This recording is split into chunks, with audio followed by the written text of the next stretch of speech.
네, 오늘은 대한민국 임시정부 수립에 대해서 살펴보겠습니다. 1919년 3.1운동 당시 3월 3일과 5일에 천도교 측에서 발행한 조선 독립신문이라는 것이 있습니다.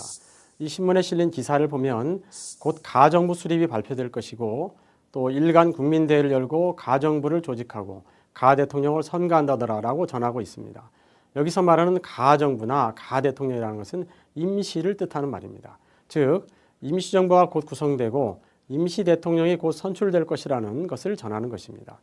이것은 3.1운동의 준비 과정에서 가장 핵심적인 역할을 했던 천도교 측에서 후속 작업으로 이미 임시정부 조직을 구상하고 있었다라고 하는 것을 말해주는 것입니다.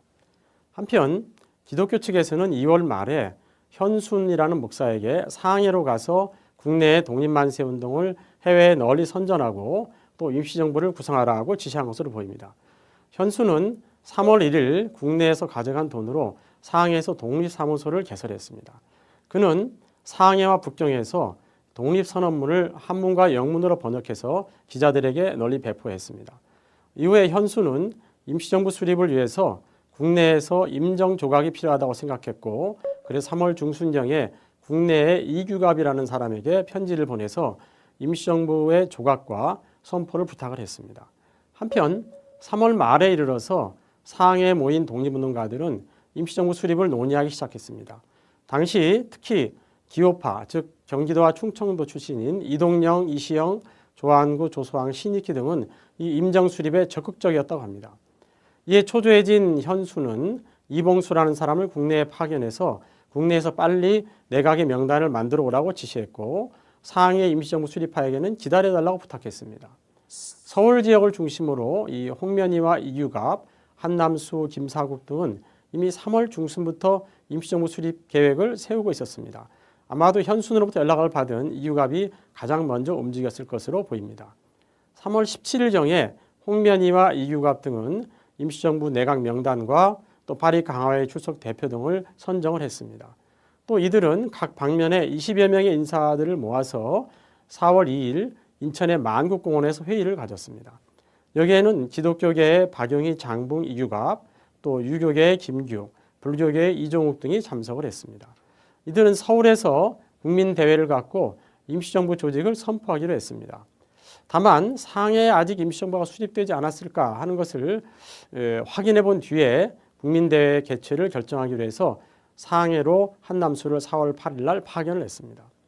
당시 홍면희 등이 만든 임시정부 명단은 보시는 바와 같습니다.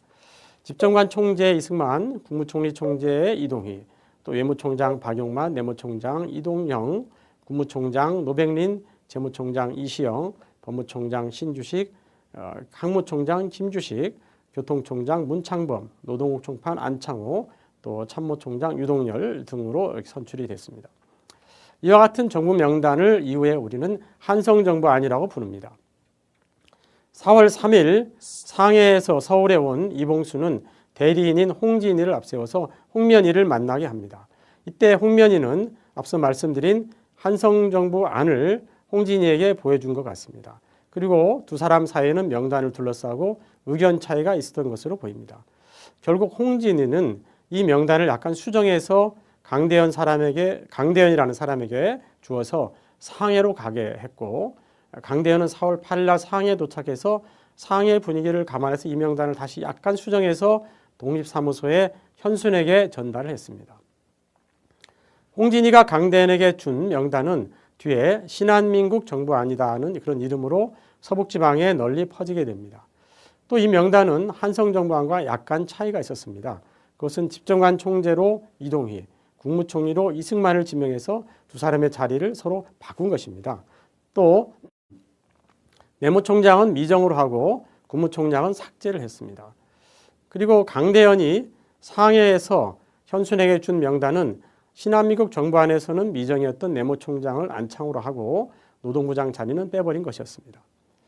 4월 8일 강대현이 임시정부안을 이와 같이 가지고 온 뒤에 상해에서는 임시정부 수립 논의가 급물살을 타게 됩니다. 4월 10일 밤부터 독립사무소에 모인 이들은 임시의정원을 구성해서 10일 날 아침까지 임시정부의 내각 구성을 대강 마쳤습니다. 이들은 강대현이 가지고 온 안을 바탕으로 해서 모든 내각 명단을 다시 논의해서 정했습니다. 한편 4월 16일 날 서울에서 상해로 온 한남수는 이미 상해에서 임시정부를 수립했다고 하는 것을 알게 되었고 서울에 전보를 보냈습니다. 그러나 서울에 소식이 기다리던 이규갑과 홍면희는 소식이 오지 않자 국민대회 개최 등의 일을 학생 조직에게 임기한 뒤에 이미 상해로 떠난 뒤였습니다. 4월 13일 날 서울의 서린동 봉춘관에서는 원래 13도 대표자 회의가 열리기로 되어 있었습니다만은 그러나 대표자들이 참석하지 않아서 이 회의는 무산됐습니다. 다만 학생들은 자동차에 국민대회 또 공화 만세 등의 깃발을 달고 서울 시내를 달리면서 임시정부 수립을 알리는 전단을 마구 뿌렸습니다. 한편 러시아에 거주하는 한인들도 임시정부 수립을 논의하기 시작했습니다. 러시아의 한인들은 이미 1917년 12월에 니콜리스크, 현재 우스리스크라고 하는 곳에서 모여서 전로 한족 대표회의를 개최했습니다. 그리고 그들은 여기에서 자치기관으로서 전로 한족 중앙총회라는 걸 구성하고 문창범을 회장으로 선출했습니다. 1918년 6월에는 제2차 대회를 열어서 이동희와 최재형을 명예회장으로 추대를 했습니다. 1919년 1월 전로 한족회 중앙총회를 비롯한 러시아 연해주의 한인 지도자들은 니콜리스크에서 역시 비밀 회합을 갖고 윤해와 고창이라는 사람을 파리 강화의회 대표로 파견하기로 결정을 했습니다. 1919년 2월에 들어서는 동경 유학생들의 28 독립선언 소식이 또 니콜리스크에 전해졌고 상해 신한청년당의 여운형이 니콜리스크와 블라디보스톡에 와서 상해와 동경의 움직임을 전하고 상해로 돌아갔습니다. 전로 한족 중앙총회는 2월 25일 니콜리스크에서 다시 열렸습니다. 러시아 각지와 서북간도에서 온 대표 약 130명이 참석한 가운데 독립운동단체 대표회의가 열린 것입니다. 이들은 이 대회에서 임시정부와 같은 그런 중앙기관을 창설하기로 했고 이에 따라 대한국민의회라는 걸 조직했습니다. 이 대한국민의회는 3월 17일 의장 문창범의 명의로 독립선언서를 발표해서 그 성립을 널리 알렸습니다. 의장 외에 대한국민의회 지도자로는 국무부장으로 선출된 이동희와 또 자금 지원을 담당했을 것으로 보이는 최재형을 꼽을 수 있습니다. 자, 다시 한번 상해로 돌아가서 상해 임정 수립 문제를 정리해 보겠습니다. 상해에서는 앞서 본 것처럼 현순이 독립임시사무소를 개설했고 각지에서 달려온 독립운동가들이 모였습니다. 이들은 3월 중순경부터 독립운동을 이끌어갈 최고기관을 만드는 논의를 시작했는데 임시정부를 수립하자는 의견과 또 정당을 설립하자는 의견 중 전자의견, 다시 말하면 임시정부를 수립하자는 의견이 다수였습니다. 그것은 외교운동의 성과를 내기 위해서는 임시정부 형태가 더 적절하다고 하는 그런 판단 때문이었습니다. 그런 가운데 4월 8일 날 강대현이 서울에서 신한민국 정부안을 가지고 상해에 도착했습니다. 그래서 4월 10일 독립사무소에 모인 이들은 먼저 의회를 구성하기로 하고 그 이름을 임시의정원이라고 정했습니다. 당시 임시의정원 초대의장에는 이동영, 부의장에는 손정도가 각각 선출됐습니다. 그 밖에 의정원 의원으로는 현순, 손정도, 신익희, 조소왕, 조성한, 이광수, 이광, 최근우, 이회영, 이시영, 이동영, 조한구, 신채호, 김철, 선우혁, 한진교, 여운영, 조동우, 김동삼 등 29명이 참여했습니다. 이들은 철야로 회의를 진행했는데요. 11일 날 대한민국이라는 국호와 민국이라는 연호까지 정했습니다. 이로써 대한민국 임시정부가 탄생한 것입니다. 정부 구성은 신한민국 정부안을 참고했지만 이들은 집정관제를 없애고 국무총리제만 두고 법무, 국무부를 증설하기로 했습니다. 이에 따라서 국무총리를 수반으로 하는 국무원 안에는 내무, 외무, 재무, 법무, 군무, 교통 이 6개의 부를 두고 각 부에는 총장과 차장을 두었습니다. 대한민국 임시정부에서는 국무총리로 이승만을 선출했고 또 6부의 총장으로는 화면에서 보시는 바와 같은 6명을 선출했습니다. 임시의정원은 또한 임시헌장을 의결했습니다. 임시헌장은 제1조에서 대한민국은 민주공화제로 한다고 선언했습니다. 주목할 것은 1919년 3월과 4월 상해에서 대한민국 임시정부를 구성하는 논의를 하는 과정에서 공화제 국가를 새로 만들 것인가 아니면 대한제국을 복원할 것인가에 대해서는 거의 논의가 없었다는 것입니다. 즉 새로운 공화제 국가를 수립한다 하는 것은 이미 상해 독립운동가들 사이에서는 하나의 상식이 되어 있었던 것입니다. 임시헌장의 제2조에서는 임시정부는 임시의정원의 결의에 의해서 통치한다고 해서 정부의 통치권을 임시의정원이 뒷받침한다는 것을 명확하게 했습니다. 또 제3조에서 제6조까지는 민주공화국에 걸맞는 인민의 권리와 의무에 대해서 규정을 했습니다. 또 제10조에서는 국토회복 후 1년 내에 국회를 소집한다고 명기했는데 오늘날 대한민국 국회 명칭은 바로 여기서부터 온 것입니다. 5월 25일 임정의 내무총장 안창호가 미국의 상해로 건너오면서 임정은 활성화되기 시작했습니다. 안창호는 우선 당시 현안으로 있던 상해 임시정부와 러시아에서 만들어진 대한국민의회의 통합을 위해서 그동안 묻어두었던 이 한성정부 안을 원용하는 방안을 생각해냈습니다. 한성정부 안에는 대한국민의회의 유력한 지도자인 이동희가 국무총리로 들어가 있었기 때문에 이 한성정부 안을 원용하면 양자를 쉽게 통합할 수 있을 것이다라고 생각한 것입니다.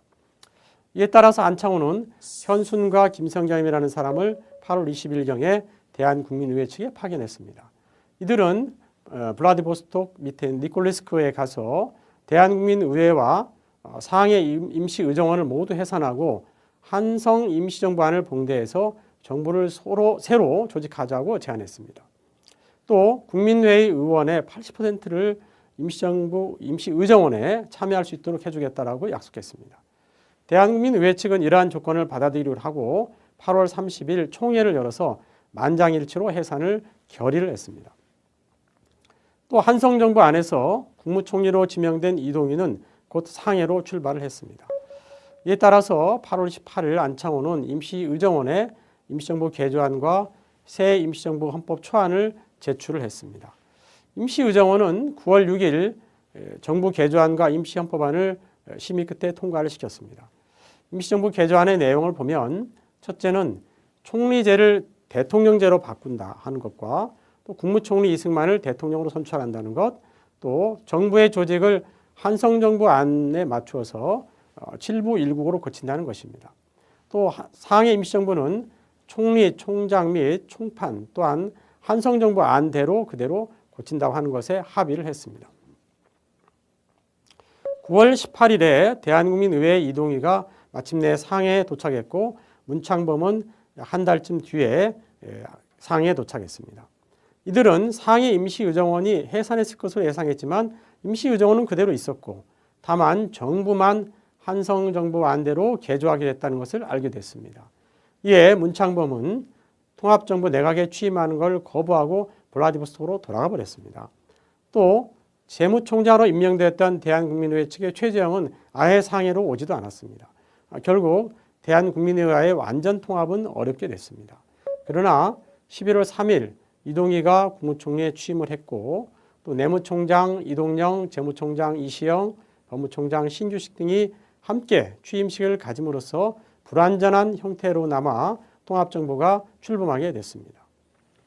사진은 1919년 10월 11일에 촬영한 상해 임시정부의 내무총장 안창호와 각부의 차장들의 모습입니다.